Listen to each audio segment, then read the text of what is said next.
예, 안녕하십니까.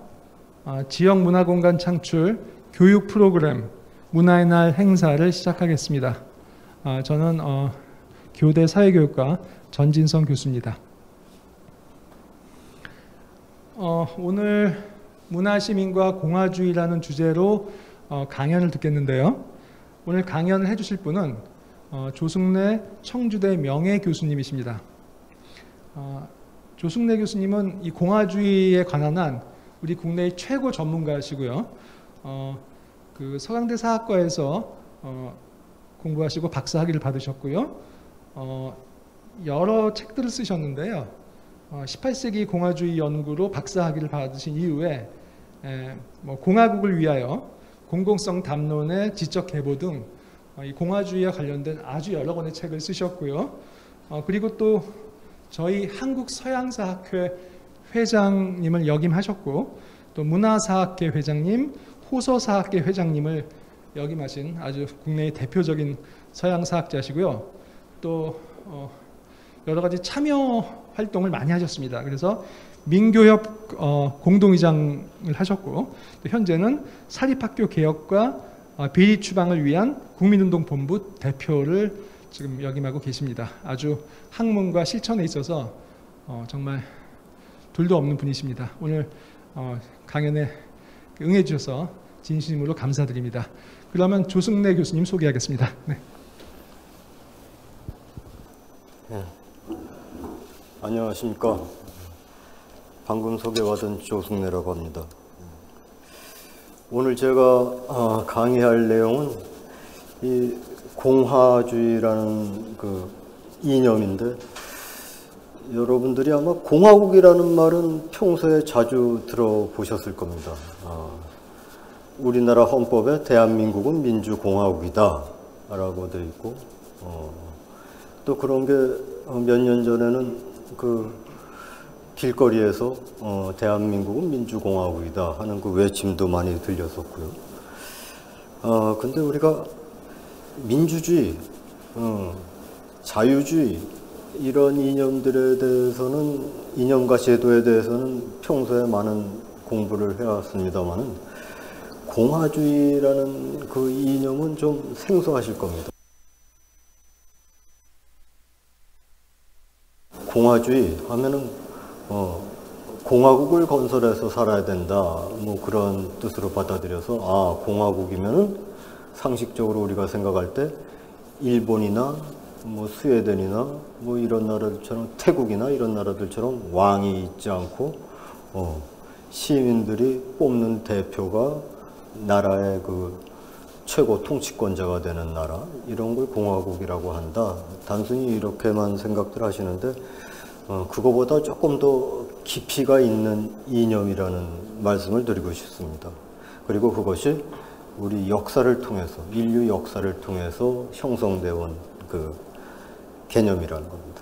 근데 이 공화주의를 얘기할 때 우리가 반드시 같이 짝을 이루어서 말을 얘기해야 될 것이 바로 이 시민이라는 개념입니다. 그래서 오늘 그 강좌 제목이 문화시민과 공화주의가 되겠습니다. 그래서 시민이란 말은 뭐 부산 시민 뭐 이렇게 간단하게 생각할 수 있지만은 그러면 예를 들어서 창녕이나 의령이나 이런 군에서 사는 분들은 그럼 시민이 아니겠습니까?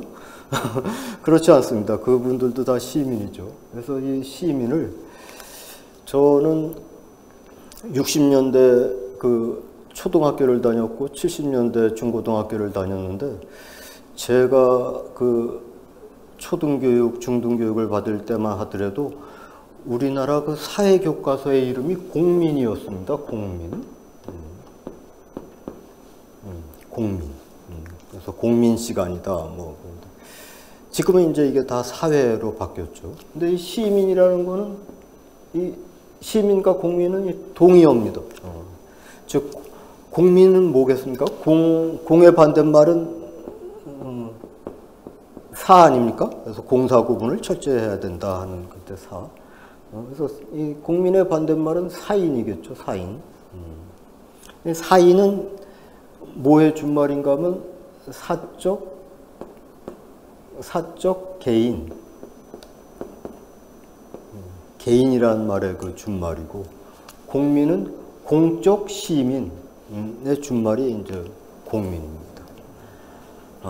그러니까 공민이라는 거는 어떤 정치 공동체의 일원으로서, 구성원으로서 자격을 갖고 있는 사람들, 이런 걸 우리가 공민이라고 합니다.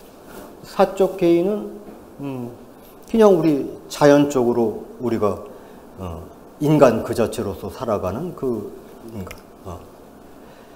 이 두 가지 이제 구분이 있는데요. 그래서 이 공민, 인간이 공민으로서 어떻게 살아가야 되느냐 하는 걸 추구하는 이념이 바로 오늘 우리가 해야 될 공화주의고요. 사적 개인으로서 우리가 누릴 수 있는 권리, 이런 건 무엇이 있겠는가? 우리가 지켜야 될 거는 무엇인가? 그거를 뒷받침해주는 이념은 자유주의라고 할 수 있겠습니까? 자유주의.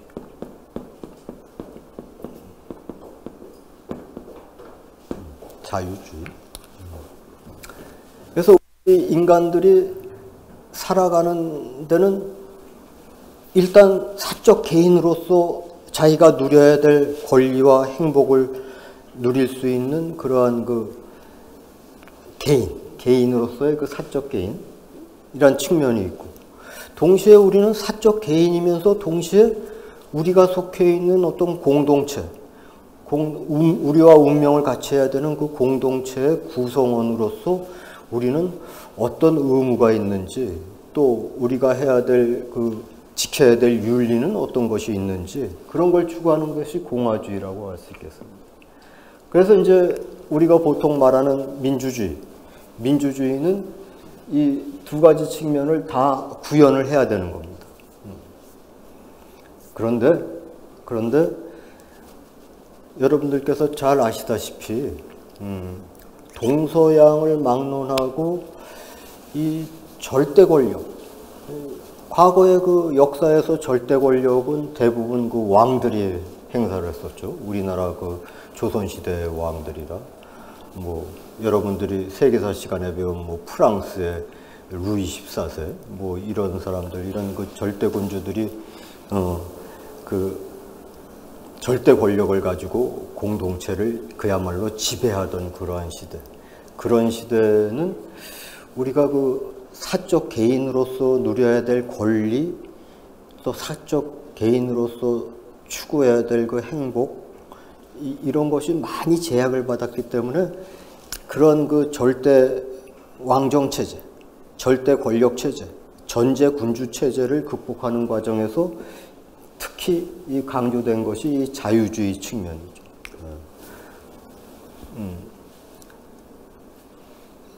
당신은 나를 당신의 신하, 당신에게 무조건 복종해야 되는 신민, 신하인 백성, 신민으로 취급을 하는데, 나는 당신의 신민이기 이전에, 당신의 신하인 백성이기 이전에 나는 한 사람의 개인이다. 나도 내 나름대로의 삶을 추구할 수 있는 권리가 있고 내 나름대로의 행복을 추구할 수 있는 권한이 있는 거 아니냐. 그걸 왜 당신이 침해하느냐. 이게 강조되다 보니까 이제 이 자유주의가 이제 민주주의의 핵심으로 부각이 됐던 것이죠. 그래서 이제 이 오늘날 어떤 문제가 발생을 하게 되냐 하면은 제가 쉽게 말씀드리겠습니다. 요번에 그 팬데믹 사태를 맞이해서 그 유럽이나 미국에서 보면요, 마스크 쓰지 않을 자유가 있는데 왜 정부에서 마스크를 쓰고 다니라고 하느냐. 내가 마스크 안 써서 코로나19에 권리든 말든 그건 내 개인적인 문제인데 그걸 왜 정부에서 간섭하고 마스크를 반드시 쓰라고 그러냐. 마스크 안 쓰겠다. 또 백신 안 맞겠다. 내가 죽어도 내가 죽는데 왜 정부에서 강제로 나보러 백신 맞으라고 하느냐. 그런 거 데모하고 그러는 거 여러분들 뉴스에서 보시지 않았습니까? 아주 격렬하게들 데모를 합니다. 그 서양 사람들이나 미국 사람들 보면서. 그러면서 우리나라가 이 국민들이 마스크도 잘 쓰고 이 방역 규칙도 잘 지키고 해서 아주 성공적으로 그 K방역이라고 그러지 않습니까? K방역이 부각이 되니까 이 프랑스나 독일의 그 어떤 변호사, 대학 교수가 뭐라고 그랬냐면 저 남한에서, 저 한국에서 하는 저런 것들은 그건 전체주의다. 전체를 위해서 개인을 희생시키는 거다. 그건 우리가 배울 바가 못 된다. 그래서 그 프랑스, 독일 그 지식인들이 우리나라를 뭐라고 불렀냐면 보건 파시즘이다.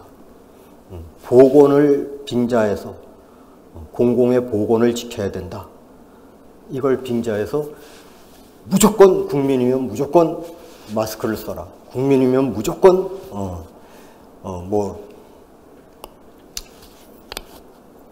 밖에 나갔다 오면 손을 닦아야 된다. 또 격리를 환자 접촉한 사람들은 격리를 해야 된다. 이런 걸 강제로 부과하는 나라가 아니냐. 그런데 여러분들 생각해 보시죠. 우리나라가 파시즘 국가입니까? 그건 우리 국민들이 자발적으로 한 거 아닙니까? 내 건강뿐만 아니라 나 때문에 다른 사람들까지 해가 미칠 것 같아서 그런 거 우리가 공공의 이익이라고 그러지 않습니까? 공공의 이익. 공공의 이익을 위해서 내가 내 권리를 내 스스로 희생할 수도 있다 하는 그런 생각. 이거의 발로이지 그게 국가에서 강제로 부여했기 때문에. 그래서 우리나라를 마치 전체주의 국가인 것처럼 그렇게 모독을 하는 건 그건 잘못된 거다. 그래서 우리나라 국민들처럼 이렇게 공공의 이익을 우선시해서 내가 행사할 수 있는 권리, 나 마스크 안 쓸 권리도 있다 하는 걸 내가 내 스스로 접겠다 하는 그런 걸 우리가 공화주의라고 하는 겁니다. 그래서 오늘 말씀드릴 내용은 우리가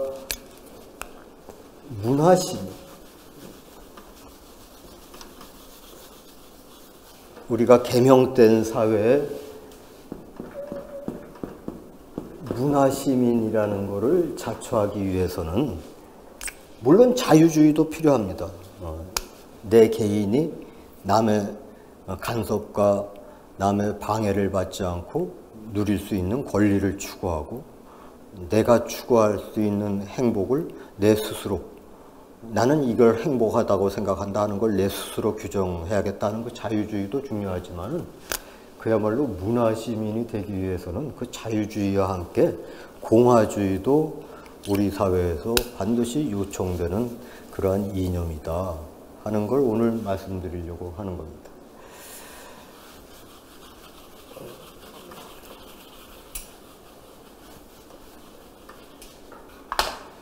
근데 이 공화주의라는 말은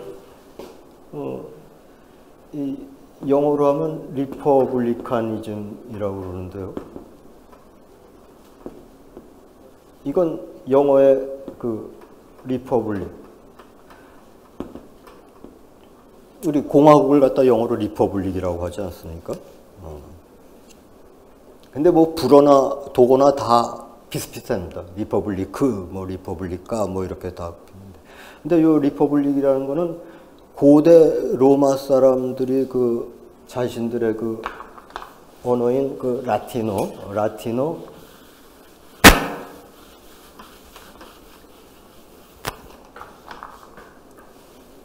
레스 퍼블리카라는 이 라틴어에서 온 겁니다. 우리 동양에서도 전 근대 사회에서는 일본 사람이든 한국 사람이든 베트남 사람이든 전부 다 중국의 한자로서 글을 쓰지 않았습니까? 대부분이. 그런 거와 마찬가지로 서양도 한 17세기 이전까지만 하더라도, 거의 18세기까지만 하더라도 이 지식인들이 글을 쓸 때 전부 다 고대 로마인들이 쓰던 그 라틴어로 글을 썼습니다. 그래서 이 레스 퍼블리카에서 온 단어인데요. 그 리퍼블릭이라는 단어가. 근데 이 레스 퍼블리카라는 건 무슨 뜻인가 하면, 레스라는 거는 뭐뭐 무슨 것, 무슨 일이라는 뜻이고요. 퍼블리카는 그야말로 공공, 퍼블릭, 우리 모두의 것, 누구든지 가서 사용할 수 있는 것. 그래서 뭐 공공장소 뭐 그런 말 쓰지 않습니까? 그래서 이거는 뭐냐면은 우리나라로 치면 그 삼국시대 초기에, 그러니까 AD 1세기 중반에, 그 당시에 로마에서는 어떤 일이 벌어졌냐면, 여러분들이 잘 아는 그 시저, 케자르라는 사람이 이제 이 절대 권력을 휘어잡으려고 하는 그 순간이었습니다. 근데 그때 그 히케로라는 그 철학자가 있었는데, 이 양반이 그 케자르의 그 절대 권력에 항거하면서 이 국가론이라는 책을 썼습니다. 거기서 이제 이 양반이 뭐라 그러냐면,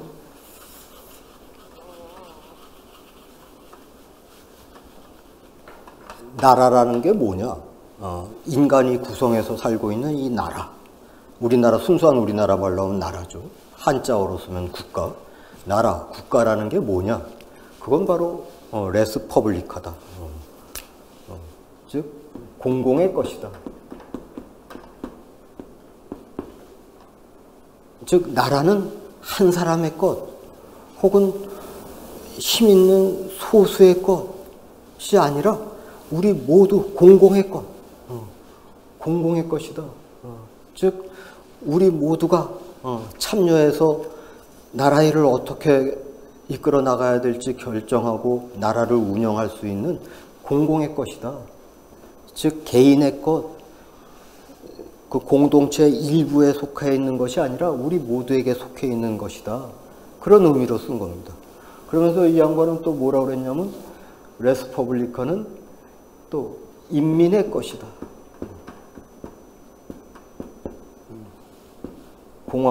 공화국이라는 건 나라는 인민의 것이다라는 겁니다. 그러니까 지도자 한 사람의 것도 아니고 소수 귀족의 것도 아니고 우리 모두의 것, 인민의 것이다. 이런 뜻으로. 그런데 당신 케자르 당신이 아무리 로마에 공을 많이 세운 지휘관이요 장군이라고 한들 어떻게 이걸 이 공공의 것이고 인민의 것인 우리나라를 당신의 나라로 만들려고 하느냐. 여기 대항하기 위해서 쓴 단어가 바로 이 레스 퍼블리카. 거기서 이제 공화주의라는 말이 나온 것입니다.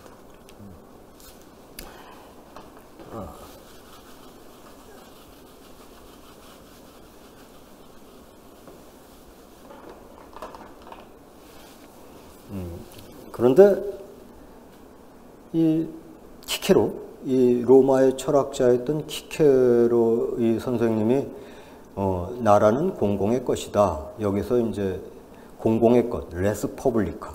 여기서 이제 그 서양의 단어인 리퍼블릭이라는 것이 이제 리퍼블릭이라는 단어가 나왔는데, 이게 이제 19세기 말에 이제 서세 동점의 시대, 그러니까 서양 문명이 동양으로 이제 침투해 들어오는 그 시대에 이 중국 지식인들이라든지 일본 지식인들이 서양의 그 용어를 갖다가 우리 동양의 한자어로 번역을 할 때 이 리퍼블릭이란 말을 어떻게 번역하면 좋겠느냐.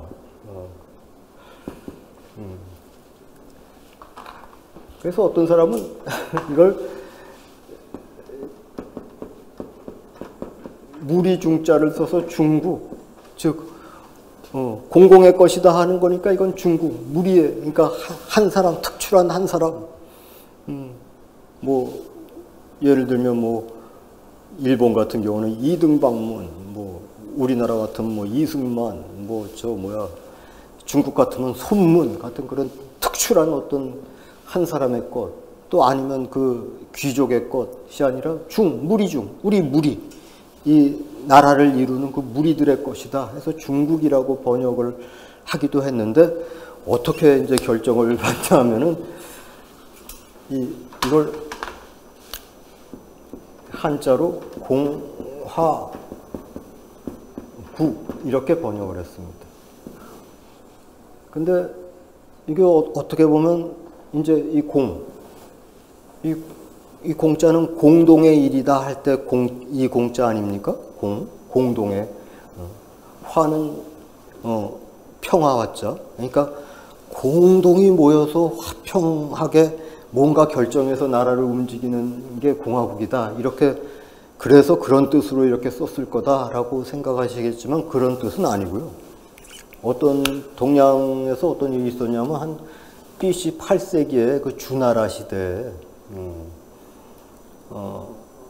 그 우리나라로 치면 연산군 같은 폭군이 있었는데 그 폭군을 그 제후들, 그 주나라의 그 제후들이 힘을 합쳐서 몰아내고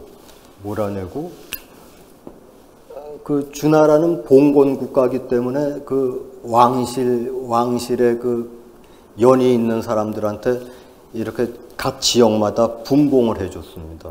그런데 그 분봉된 나라 이름 중에 한 나라가 공나라라는 나라인데 그 공나라의 백작, 그 백, 그러니까 그 나라 땅에, 그러니까 뭐 부산시장 그런 뜻이에요. 그런데 그 부산시장 이름이 화였다는 겁니다. 그래서 그 왕이 쫓겨나고 한 14년 동안 요 공나라의 그 제후였던 화가 왕을 대신해서 여러 제후들과 같이 여러 제후들과 협치를 했다. 그래서 그 시대를 공화시대라고 옛날부터 이 공화라는 말을 동양에서는 써왔습니다. 그래서 우리나라 그 조선 왕조실록에도 보면 가끔가다 이 공화라는 말이 나옵니다. 우리 그 조선 왕조실록에도 보면은 임금이랑 신하가 그런 논의를 많이 합니다. 그 중국은 뭐 그 황제의 전제권이 수립된 나라인데 우리 조선 같은 경우에는 왕의 전제권이 그렇게 중국의 황제처럼 세지는 않았걸라. 그래서 이제 왕과 신하가 협치하는 그러한 체제를 추구한다 하는 게 이상이었는데, 그래서 왕이랑 신하들끼리 나누는 말 중에 보면은 그 어떻게 중국 황제처럼 왕이 전권을 휘둘려도 되는 그런 나라가 좋겠느냐, 아니면은 이 주나라 시대 역사에 나오는 그 공화의 정신으로 이렇게 협치를 하는 게 낫겠느냐, 뭐 이런 거 가지고 토론하는 내용이 한 대여섯 번 나옵니다. 우리나라 조선 왕조실록도요. 여러분들 관심 있는 분들은 그 국사편찬위원회 그 사이트에 들어가시면 조선 왕조실록을 그대로 볼 수 있습니다. 그래서 그 조선 왕조실록에 들어가서 공화라는 이거 치시면 그 대목들이 나옵니다. 그래서 이 맨 처음에는 중국이라고 아까 말했던 무리중자 중국이라는 말로 번역을 하자고 했던 사람, 그 지식인들이 나중에 다 차라리 공화라고 하는 게 낫겠다 해서 오늘날 우리가 공화국이라고 이렇게 번역을 한 겁니다. 근데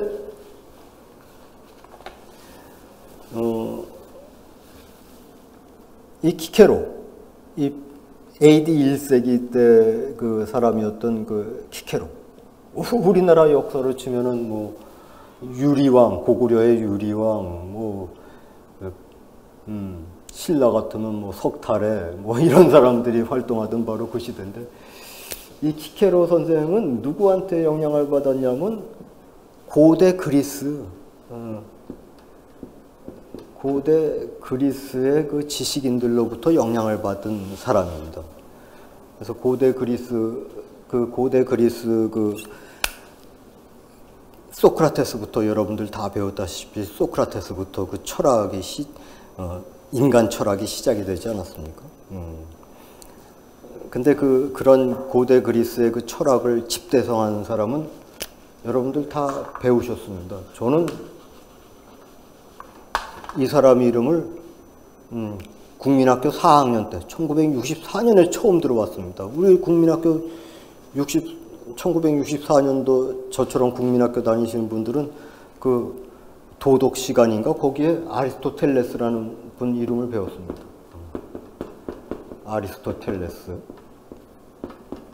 아리스토텔레스가 인간은 사회적 동물이라고 했다 하는 걸. 그래서 이제 우리 그때 가르치는 내용은 뭐냐면 인간은 혼자 살 수가 없다.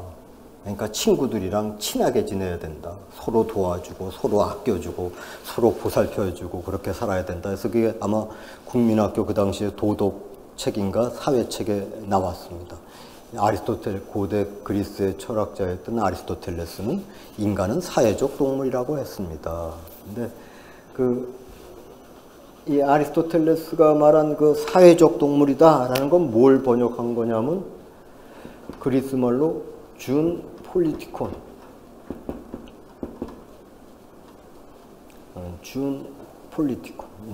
준 하면 이 영어로 동물원 아닙니까?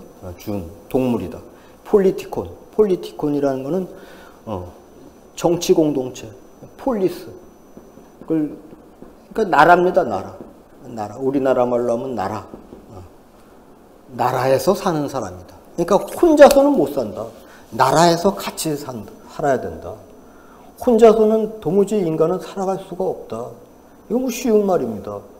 여러분들 중에 안경 쓰시고 다니는 분 계시겠지만 안경 여러분들이 만들어서 쓰시고 다닙니까? 여러분들이 매일 양말 갈아 신지만 양말 여러분들이 만들어서 신습니까? 남이 만들어주는 거 아닙니까?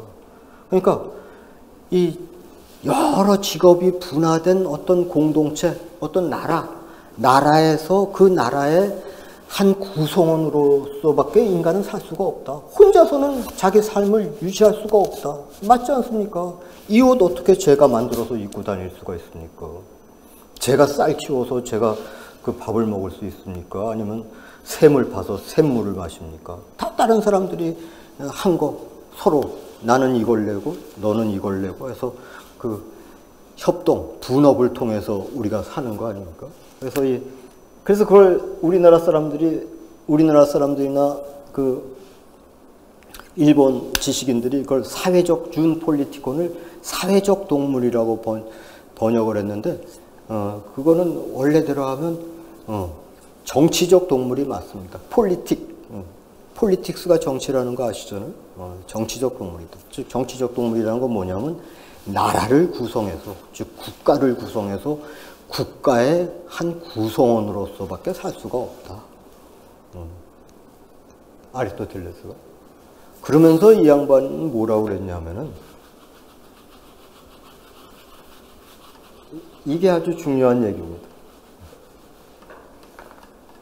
중요한 얘기인데 그러면서 이 아리스토텔레스 선생은 뭐라고 그랬냐면 그러면 인간이 인간답다는 건 도대체 무엇이냐? 즉 인간이 짐승, 동물이 아니라 인간이다 하는 걸 너는 어떻게 증명하겠느냐? 나는 내가 인간입니다 하는 걸 어떻게 증명할 수 있겠느냐? 그 물음을 던지면서 이 양반은 그 나라의 공익, 우리 요새도 공익이라는 말 많이 쓰지 않습니까? 그러니까 나 자신만의 사익, 나 자신만의 그 사익이 아니라 나라의 공익을 위해서 내가 이만큼 공헌을 했습니다. 그거를 증명하면 너는 인간이라는 게 증명이 된다는 겁니다. 그래서 그 소크라테스 선생이 그 재판 받을 때 하소연을 합니다. 내가 아테네를 위해서 얼마나 공헌을 많이 했는데, 응? 내가 전쟁에도 나갔고, 내가 사람들을 깨우치기도 하고, 내가 얼마나 아테네를 위해서, 아테네의 공익을 위해서 공헌을 했는데, 이 양반이 그렇게 얘기합니다. 나한테 술과 음식을 대접하지 못할 망정 나를 죽인다는 게 너희들이 말이 되느냐? 이렇게 따집니다. 그러니까 나라, 순수한 우리나라 말이죠. 나라. 나라. 즉 이건 정치 공동체. 공동체. 공동체의 공익을 위해서 나는 무엇을 이렇게 공헌했습니다. 라고 증명을 하면 네가 인간이라는 게 증명이 된다는 겁니다. 그게 가장 인간다운 거라는 겁니다. 나는 짐승이 아닙니다. 하는 걸 증명하는 그 공헌. 그래서 이 아리스토텔레스 선생은 뭐라고 그러냐면 그래서 인간은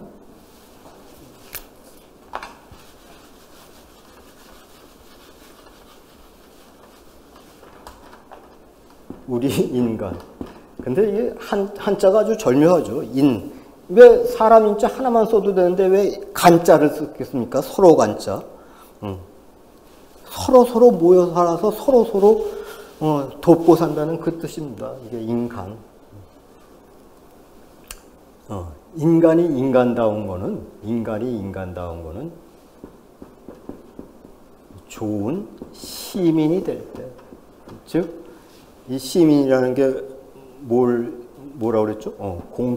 이게 공적 시민의 준말입니다. 공적 시민. 즉, 공민이 될 때. 그런데 잠시 다른 얘기를 좀 하면은, 우리가 중학교, 고등학교 다닐 때만 하더라도 교과서 이름이 공민이었어요. 근데 우리나라 사람들은 공민이란 말을 잘 안 씁니다. 요새 다 시민이란 말을 씁니다. 그래서 시민사회, 시민, 연대, 이런 말 쓰죠. 근데 그게 왜 그러냐면, 북한이 공민이란 단어를 씁니다. 북한이. 그래서 북한이 또 인민이란 말을 자주 쓰니까, 인민이란 말을 안 쓰고 우리는 국민, 이런 식으로 쓰고요. 근데 이건 북한이 쓴다고 우리가 안 쓸 이유가 없는 거죠. 다 공민. 이게 맞는 말입니다. 공민. 즉, 사적 개인이 아니라 우리는 공적 시민이다. 그러니까, 난 인간이요. 라는 걸 증명하려면 네가 좋은 공민이다. 네가 좋은 훌륭한 시민이다. 라는 걸 증명해라. 그러니까 이 얘기는 뭡니까? 사적 개인으로서 사적 이익만 추구해서 훌륭한 성과를 얻었다고 해서 인간이라는 게 증명되지 않는다는 겁니다. 요즘 생각과는 전혀 반대죠. 네가 인간이라고 증명되는 건 나 전쟁 났을 때 싸워서 나 손가락 하나 잃어버렸다. 나는 세금을 내라고 해서 탈세하지 않고 다 냈다. 나는 뭘 했다. 이런 걸 증명하라는 겁니다. 그래서 좋은 시민이 될 때 인간은 인간답다. 그러기 위해서는 인간은 늘 이 사람이 강조하는 건 참여하고 연대. 그래서 우리나라 시민단체 중에서 제일 유명한 단체가 뭡니까? 참여연대라는 단체가 제일 유명하지 않습니까? 그러니까 당신 혼자만 잘 먹고 잘 살기 위해서 사적인 일에만 매달리지 말고 이 공익을 창출하기 위해서 공적인 일에 참여하고 다른 사람들과 연대해서 공익을 창출하라. 그래야지만이 당신은 인간이라는 게 증명된다. 그 얘기입니다.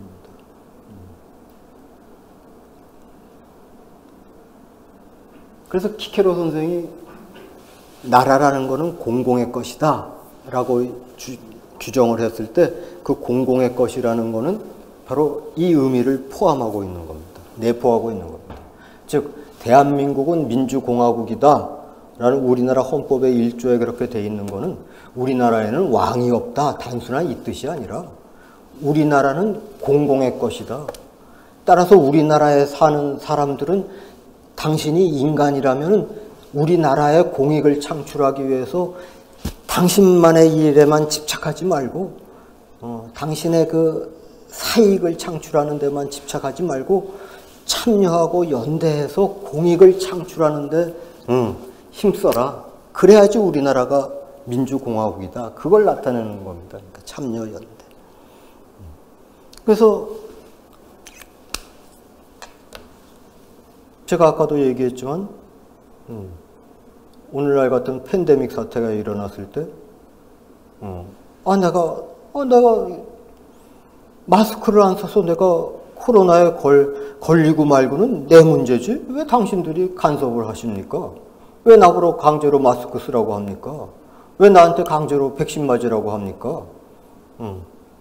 그거는 이 공화주의 정신에 입각해보면 잘못된 거죠. 백신 맞기 싫어서, 마스크 쓰는 거 불편하다고 해서, 나는 내 마음대로 하겠다. 그거는 자신이 좋은 시민이 아니다라는 걸 증명하는 거 아닙니까? 인간이 아니다라는 걸 증명하는 거죠. 그러니까 그거 안 된다는 겁니다. 그래서 아까 제가 말씀드렸다시피 그 독일의 어떤 법과대학 교수님이랑 이 프랑스의 어떤 그 변호사 양반 두 분이 하여튼 뭐 신문에 기고를 내서 이 한국의 이 K방역은 이건 보건 파시즘이다. 여러분들 파시즘 알죠? 그 히틀러나 무솔리니나 스탈린이나 이런 것처럼 나라를 위해서 모든 개인은 자기의 것을 모든 걸 포기하고 국가가 시키면 시키는 대로만 해라. 민족을 위해서 무조건 개인은 희생돼야 된다 하는 이런 걸 강요하는 그러한 그 전체주의.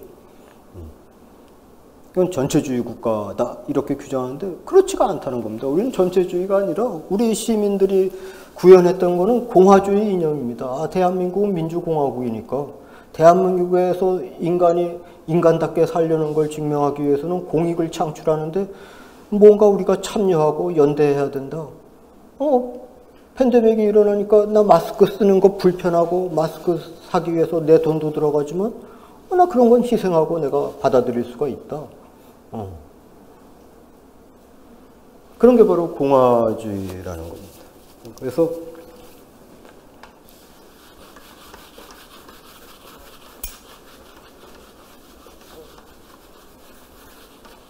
이 문화시민이 되기 위해서는 이 자유주의만 강조해서는 문화시민이 될 수가 없습니다.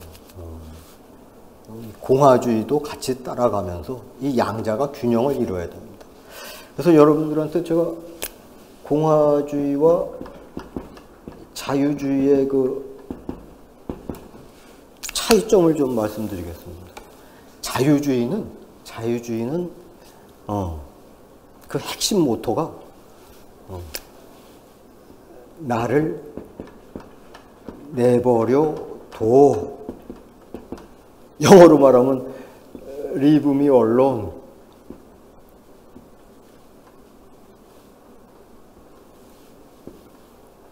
이거 아주 쉬운 겁니다. 나나 여러분들도 다 사춘기를 겪었지 않습니까? 그때 아빠 엄마가 뭐 공부해라 뭐해라 하면은 아빠 엄마한테 우리가 맨날 그 대들 때 쓰던 말이 뭡니까? 날 좀 내버려 둬요. 내일은 내가 알아서 할게요. 하잖아요. 내일은 내가 알아서 하는데 내가 마스크를 쓰든 말든 날 좀 내버려 둬.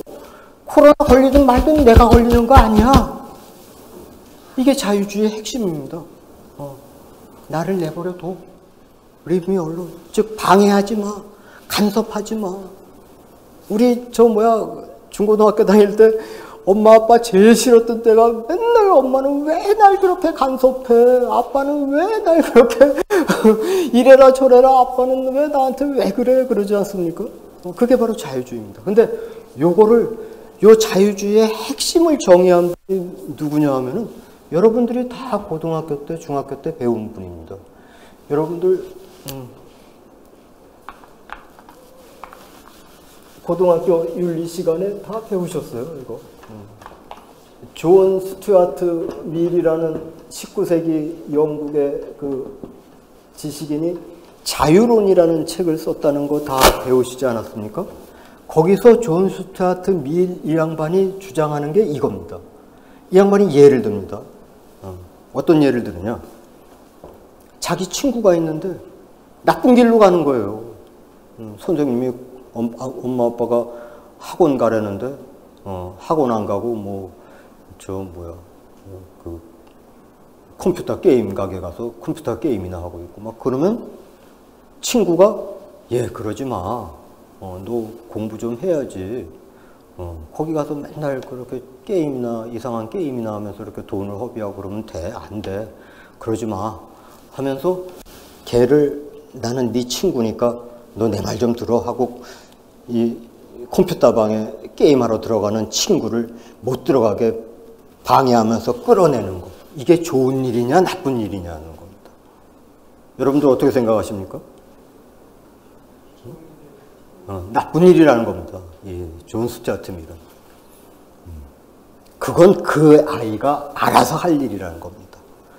자기한테 좋은 게 뭔지는 자기만이 결정하지 친구든 어머니든 할머니든 선생님이든 옆집 아저씨든 아무리 좋은 목적, 좋은 의도를 가지고 있더라도 그 친구가 하는 일에 대해서 방해하고 간섭하는 일은 무조건 안 된다는 겁니다. 나쁜 일이라는 겁니다. 그러면 어떻게 해야 되느냐? 가끔 충고하라는 겁니다. 가끔. 야, 너는 맨날 그 게임만 하냐? 게임 말고도 너 톨스토이의 그 소설 읽어봤어? 나 지난주에 한번 읽어봤더니 아주 좋던데. 이런 식으로 얘기를 슬슬해서 그 학생이 그 친구가 옳은 방향으로 올 수 있게끔 충고하면 됐지. 친구라고. 즉, 이 얘기는 뭡니까? 이 어머니나 아버지나, 어머니 부모님이나 선생님이나 옆집 아저씨나 친구나 이런 사람들이 걔한테 행사하는 게 뭡니까? 권위잖아요, 권위. 응? 권위. 나는 선생님의 권위를 가지고, 나는 부모의 권위로서, 나는 이 지역의 어른으로서의 권위로서, 나는 네 친구라는 인격적 권위로서 너를 나쁜 길에서 난 너를 끄집어 놔야겠어. 그거 안 된다는 겁니다.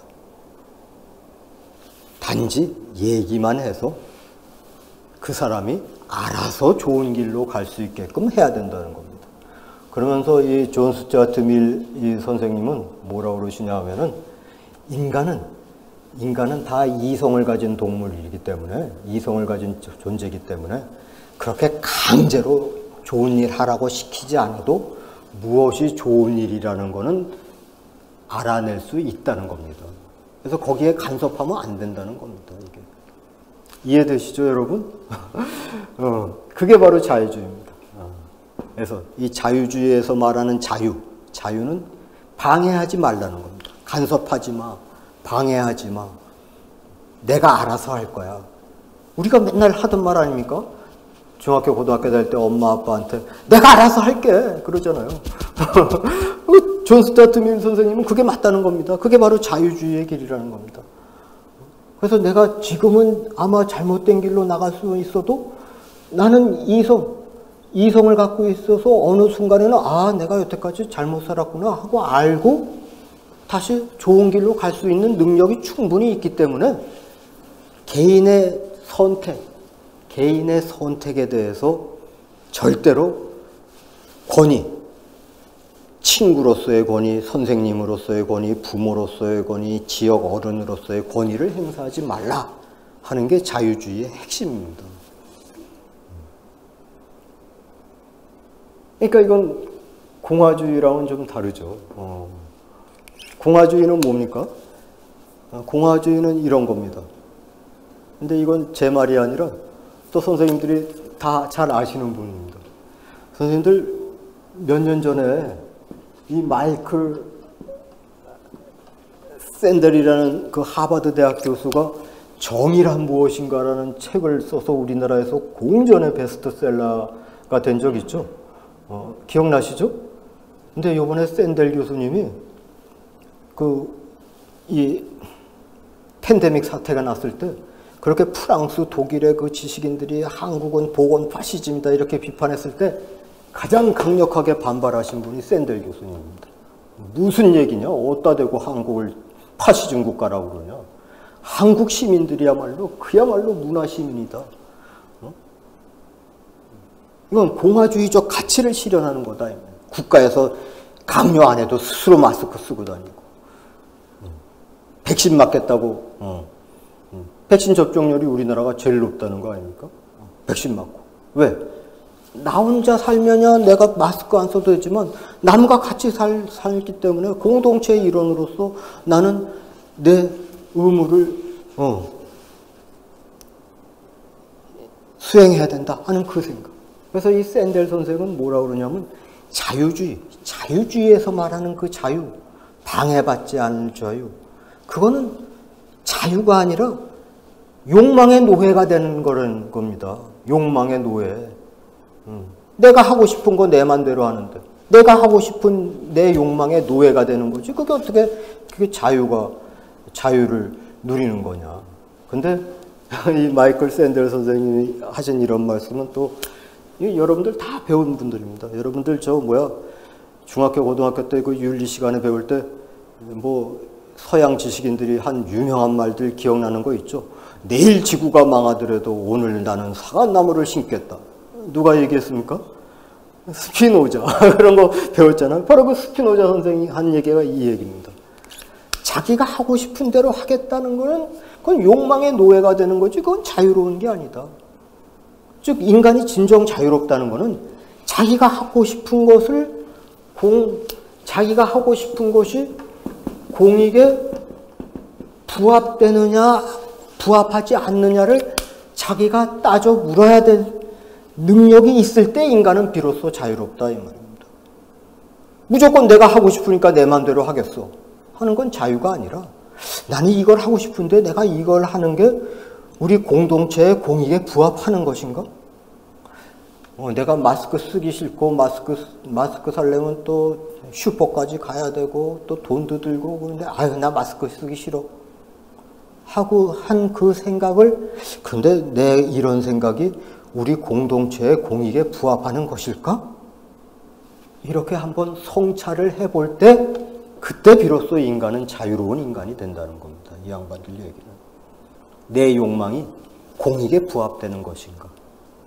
그걸 따져보지 않고 나는 이걸 하고 싶으니까 나는 이렇게 할 수 있는 자유가 있는 거 아니야? 라고 생각하는 건 그건 진정한 자유가 아니라는 겁니다. 그게 바로 공화주의입니다.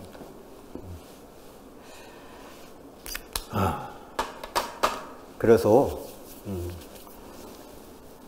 그 20세기 말에 그 신자유주의가 이제 횡행하면서 우리 사회를 비롯해서 전 세계 뭐 후진국이나 우리나라, 일본, 뭐 미국, 프랑스 이런 그 선진국이나 따지지 않고 그냥 신자유주의 그 광풍 속에서 양극화가 아주 그냥 아주 심각하게 그 전개되고 그런 거 여러분들이 다 보시지 않았습니까?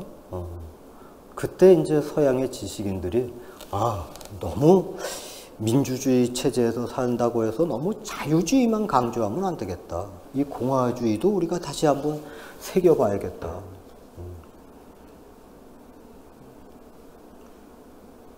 과연 그렇게 양극화가 심화되는 그런 병든 사회에서 내가 하고 싶은 대로 하겠다라고 해서 그게 자유라고 할 때 자기가 하고 싶은 대로 할 수 있는 사람이 얼마나 되겠습니까?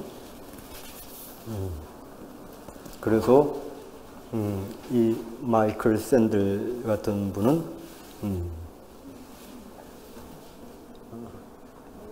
진정한 자유는 우리 한국 시민들처럼 자기의 그 욕망이 공익에 부합하는지를 성찰해서 행동하는 사람들. 그런 사람들이야말로 진정한 자유인이다. 이걸 강조하는 공화주의자들이 나타났습니다. 그래서 이제 앞으로 이제 21세기에 이제 우리가 이 전 세계적인 그 양극화의 문제, 또 기후 위기의 문제, 기후 위기도 왜 생겨나는 겁니까?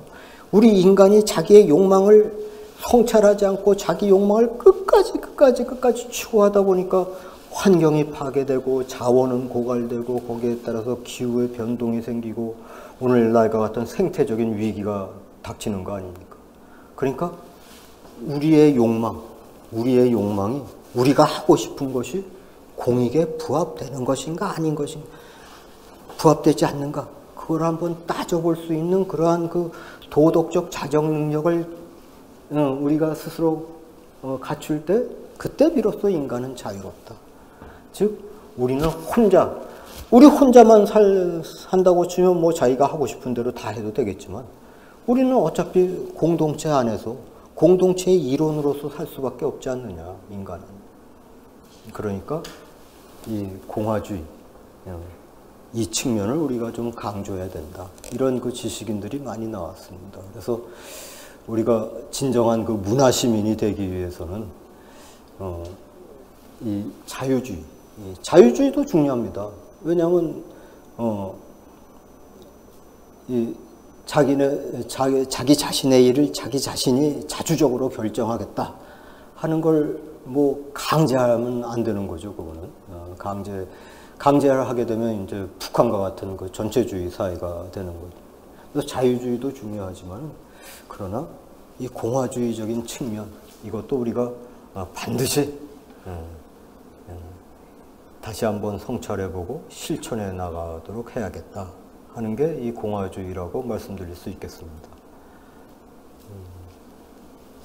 시간이 더 조금 더 하셔도 되고. 10분이요? 예.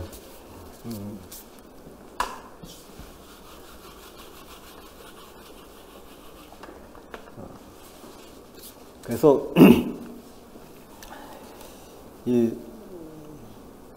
그러니까 공화주의가 강조하다 보면 어떤 측면이 강조되겠습니까?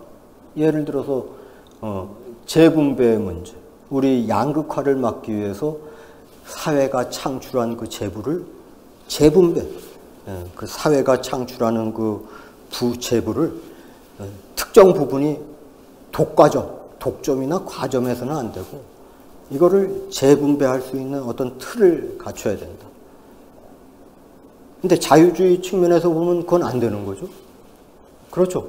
이건 내가 자기가 돈 벌고 싶다. 자기가 더 물질적으로 행복하고 싶다. 그래서 개인이 자기 능력을 발휘해서 자기가 창출한 재부를 왜 그걸 나눠 갖자고 하느냐. 이건 안 되는 거다. 라는 게 이제 자유주의의 입장이고, 이게 신자유주의의 입장이고. 이제 공화주의 입장은, 그렇게 양극화가 심화됐을 때, 인간 사회는 동물 사회랑 똑같이 될 거 아니냐. 강한 자가 약자를 괴롭히는 약육 강식의 시대. 그러니까 그런 걸 종식시키기 위해서는 재분배의 틀을 만들어야 된다. 그래서 이제 그것도 우리 사회에서 그래서 요새 꽤 높은 수준으로 논의가 되고 있는, 여러분들 기본소득이라는 거 들어보셨죠?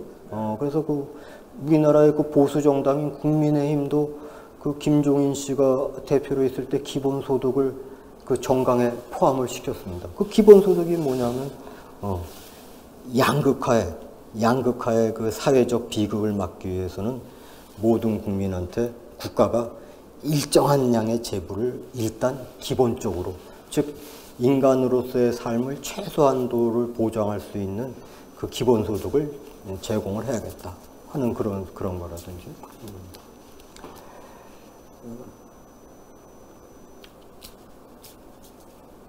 그런데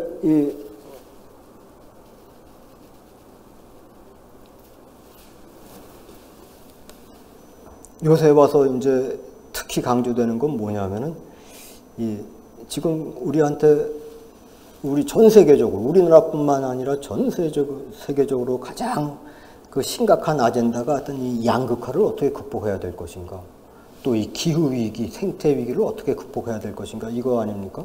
그래서 이 기후 위기에 대해서도 많은 그 생태학자들이 이 자유주의자들은 기후 위기, 생태 위기에 대해서도 이렇게 얘기합니다. 그거는 개인이 착한 소비자가 되면 극복할 수가 있다. 개인이 자기의 선택으로서 그래, 맞아, 내가 그 분리수거를 안 했어. 그러니까 분리수거를 잘해야지. 맞아, 내가 과소비를 너무 한 것 같아. 그걸 안 해야지. 그건 개인의 선택에 맡길 문제지. 그걸 국가나 공동체가 이 길로 가자라고 정하면 안 되는 거 아니냐. 이렇게 해야지만 이 공익이 창출될 수 있다. 이렇게 제시하면 안 되는 거 아니냐라는 게 그 자유주의자들의 그 생각인데, 이 기후 생태학자들 얘기는 아니다입니다. 개인의 선택에 이 인간의 소비를 맡겨놓는 한 이 생태적 위기, 기후 위기, 환경 위기는 영원히 극복될 수가 없다입니다. 그래서 개인의 그 소비 행태, 개인의 소비 행태를 나의 이러한 소비 행태가 공익에 부합하는 것이냐 아니냐, 그걸 스스로가 성찰할 수 있는 도덕적 능력을 교육을 통해서 육성하고, 또 제도적으로 그래서 제도적으로 오늘날 그 만들고 있지 않습니까? 뭐 탄소 총량을 만들어서 어느 이상의 탄소를 배출하면 안 된다, 뭐 이런 식으로. 근데 거기에 대해서 여러분들, 이거 쉬운 얘기입니다. 어렵지 않습니다. 여러분들 그 트럼프 대통령 기억나시죠? 트럼프 대통령 뭐라고 그랬습니까? 기후위기 같은 게 어딨어? 생태위기 같은 게 어딨어?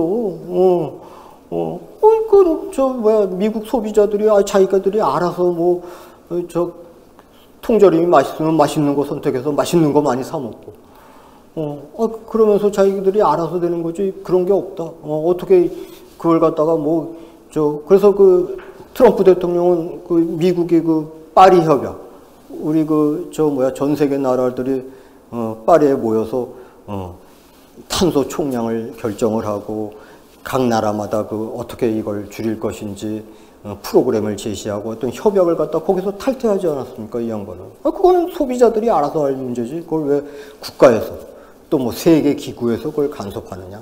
안 된다. 그건 개인의 선택에 맡겨야 된다.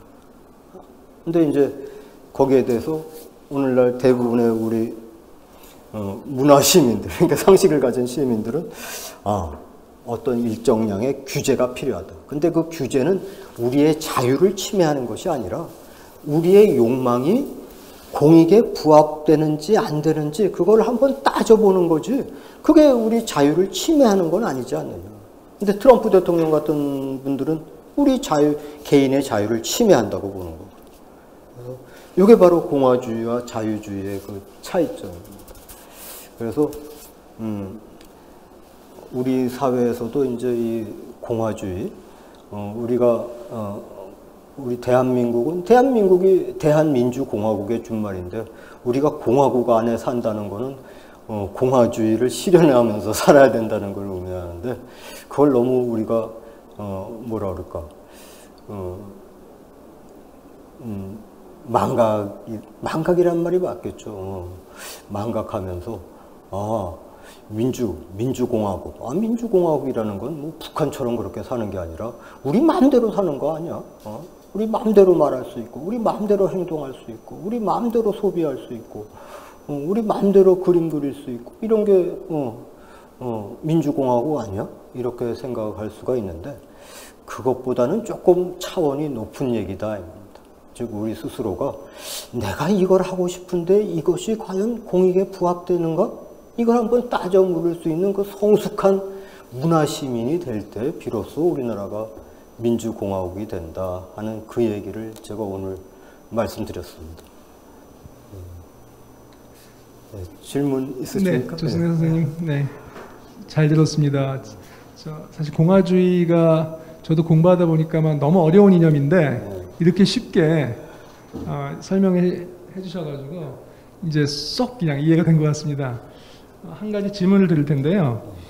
그러니까 이제 개인의 욕망을 넘어서 갖고 공익을 추구하는 거는 대단히 의미가 있는 것인데, 그런데 개인의 욕망이 아니라 그러니까 내가 생각할 때는 어떤 이념이 되게 보편적인 이념이라고 생각하는데 다른 사람들은 또 자기가 생각하는 보편적인 이념이 다르잖아요.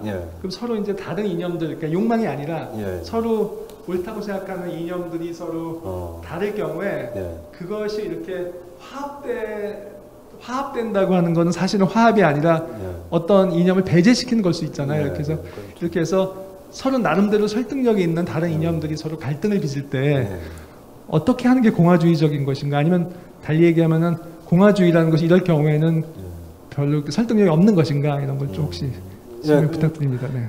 그게 제일 그 뭐라 그럴까 예민한 문제입니다. 그 공화주의 담론이 뭔가 고결한 담론 같은데 그걸 현실적으로 제도화하는 문제, 또 인간 생활의 그 도덕적인 그 윤리적인 그 내면화 과정을 어떤 식으로 시켜야 될지, 그 문제가 아주 중요한 문제죠. 그래서 잘못하면은 교육을 통해서 그 윤리적으로나 도덕적으로 내면화시킨다고 할 때 잘못하면 또 이게 세뇌 교육이 될 수도 있는 거고요. 또 이제 제도적으로 이거를 이 문제를 해결한다고 할 때, 제도라는 건 오늘날 대부분의 민주주의 국가에서는 그 대의제에서 이 다수결에 의해서 결정이 되니까, 그 다수결에서 이 소수의 의견이 어느 정도 반영이 될 건지, 그러니까 주류견이 아닌 소수의 의견을 얼마나 그 포용할 수 있는지, 이 문제가 아주 그 중요한 문제입니다. 그래서 이 공화주의자들 중에서 이제 얘기하는 분들은 이 제도적인 측면에 있어서는 그 결정 구조를 좀 복잡하게 만들자. 그러니까 우리나라는 지금 국회가 그러니까 단원제 아닙니까? 그래서 이제 국회에서 어느 일당이 이 과반수가 넘는 의석수를 차지하면 그 일당의 그 특정 정당의 그 방침대로 이제 제도화될 수 있는 위험이 있잖아요. 그러니까 이제 이 공화주의자들은 그걸 좀 더 결정 구조를 좀 복잡하게 해야 된다. 그래서 이제 우리 민주주의 국가 중에서 양원제를 안 하는 나라가 우리나라랑 대만밖에 아마 없을 겁니다. 일본, 필리핀을 민주주의 국가라고 할 수 있는지 모르겠지만, 또 필리핀도 양원제고, 인도도 양원제고, 미국은 전형적인 양원제고, 또 프랑스, 독일, 영국 같은 경우에도 상원이 힘이 미약하지만 하여튼 양원제를 채택하고 있는데, 이 양원제를 채택한다는 건 뭐냐면 단 한 번의 결정으로 결정짓는 게 아니라 또 한 번 걸러본다 하는 얘기인데, 그래서 그런 입법화 과정을 좀 더 복잡하게 해야 될 것 같고, 또 그 입법화가 추진되는 과정에서 시민사회의 그 다양한 목소리를 이제 반영할 수 있는 어떤 그 제도적 장치, 이것도 이제, 그래서 어떤 분들은 또 시민의회라는 걸 또 주장하는 사람들이 있습니다. 시민의회라는 건 뭐냐면은, 이거는 이 대표를 뽑는 게 아니라 어떤 문제가, 우리 사회에 격렬한 문제가 있을 때 그냥 무작위로 뽑아가지고 근데 보통 한 4,000명만 모아놓으면은 거기서 나오는 결정은 거의 대부분 올바른 방향으로 간다고 그래요. 정치학자들이 그 경험적으로 이렇게 따져본 모양이에요. 근데 그러니까 한 4,000명 정도를 이렇게 모아놓고 이런 문제가 제기되는데, 이 사람들의 의견을 한번 들어보십시오. 저 사람들의 의견을 들어보십시오. 그래서 이제 분임 토의를 하면서 어떻게 하면 좋겠다 해가지고 이제 그래서 우리가 내린 결론은 이렇게 하는 게, 이런 과정도 그걸 시민의회라고 하더라고요. 그래서 그 시민의회도 좀 구성을 해보자.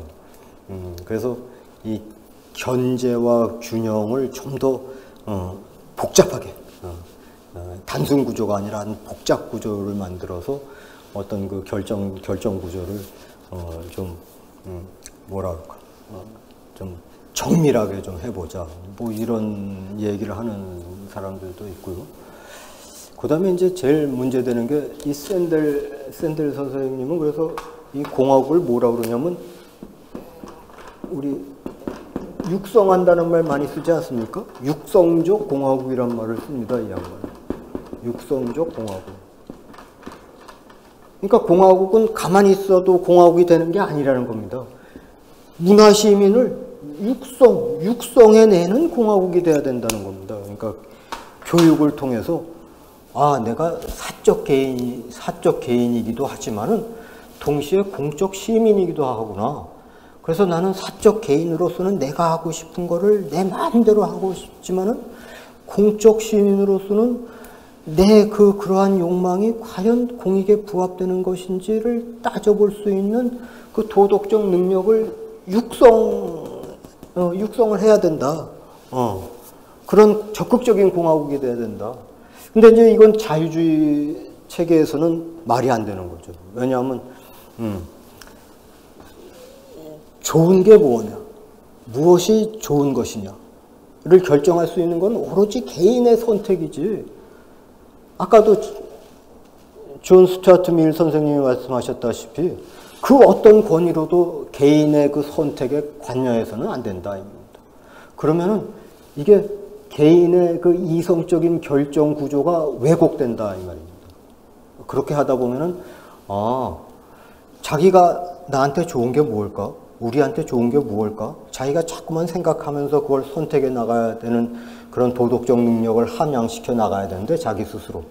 그렇지 않고 아버지니까. 그래서 여러분들 우리 다 겪은 일 아닙니까? 아버지가 우리 중학교 고등학교 다닐 때 야단치면서 야 애비가 너 못 되라고 그러겠냐?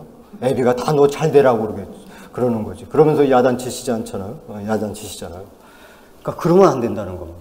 그러면 그 아이는 어떻게 된가 하면 아빠가 시키는 대로 하면 되지. 아빠가 시키면 하는 대로 되지. 이렇게 되기 때문에 온전한 인간으로 될 수가 없다는 겁니다. 이 존 스튜어트 밀 선생은. 그러니까 그건 개인한테 맡겨둬야 된다. 라고 하는데 이 샌델이나 이런 분들은 그게 과연 개인의 오늘과 같이 이렇게 그 욕망이 이 자본주의 체제가 뭡니까? 인간의 욕망을 극대화시키는 거 아닙니까? 인간의 욕망이 극대화되면서 이 생산력이 또한 거기에 따라가면서 극대화돼서 재부를 창출하면서 점점 더 이렇게 팽창 경제를 추구하는 게 자본주의인데 이런 사회에서 과연 그런 걸 개인의 선택에 맡겨서 그게 과연 될 일일까? 그래서 이 문화시민을 육성하는 공화국이 돼야 된다. 근데 아주 뭐라 그럴까 어려운 문제죠. 잘못하다가는 그야말로 그 프랑스 그 변호사가 얘기하는 것처럼 독일 법과대학 교수가 말하는 것처럼 잘못하면 파시즘 국가가 되는 거니까요. 국가가 이게 옳은 길이니까 일로 가셔. 그러면 시민들이 처음에는 반발하다가도 국가가 다 그렇게 다음에도 무슨 일이 있으면 국가가 이렇게 하라고 그러겠지. 그것대로 하면 되겠지. 이렇게 생각하니까. 근데 우리나라 시민들이 요번에 자발적으로 마스크 쓰고 자발적으로 방역 규칙 잘 지키고 그게 국가에서 시켜서 하는 겁니까? 아니잖아요. 이거는 우리 성숙한 그 마이클 샌델 선생이 말씀하시는 것처럼 이 한국 시민들은 성숙한 그러한 그 시민의식을 가지고 자기 스스로의 욕망을 성찰하는 그런 능력을 가졌기 때문에 그게 가능한 거 아니겠습니까? 그러니까 이게 하여튼 어려운 얘기입니다. 예. 죄송합니다. 답이 안 되는 것 같은데. 충분히 좋은 답이었습니다. 이제 시간이 됐는데요.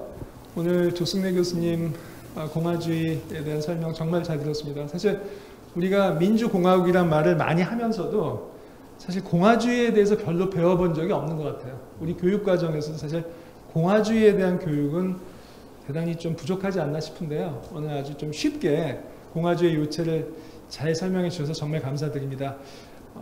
끝으로 마지막으로 간단한 좀 우리 교대 학생들에게 보내시는 멘트 간단히 해주시고 그럼 마치겠습니다. 예. 우리 민주주의 사회에서 모든 교육의 목표 중에 제일 상위에 있는 게 민주시민 양성입니다. 그건 그 어떤 교육학 교수님한테 배워도 다 민주시민을 양성하기 위해서 교육해야 된다라고 이제 배우셨을 겁니다. 그래서 이 민주시민이라는 게 뭐냐? 이제 우리가 그 권위주의 시대, 우리가 그 암울했던 그 60, 70년대, 80년대 그 군사 정권 하에서는 이 민주 시민이 된다는 것은 그런 그 집권 세력에 의해서 박탈당했던 우리 시민의 그 권리를 되찾는데 이제 초점이 맞춰졌다면은 이제 우리가 민주화돼서 우리나라처럼 오늘날 같은 민주화된 나라가 전 세계에 얼마나 많겠습니까? 그리고 우리나라처럼 번영하는 경제를 가진 나라도 별로 없고요. 그래서 이제는 그 민주 시민 교육의 그 초점이 자유주의 교육에서 이제는 공화주의 교육을 좀 끌어안아야 될 때가 아닌가.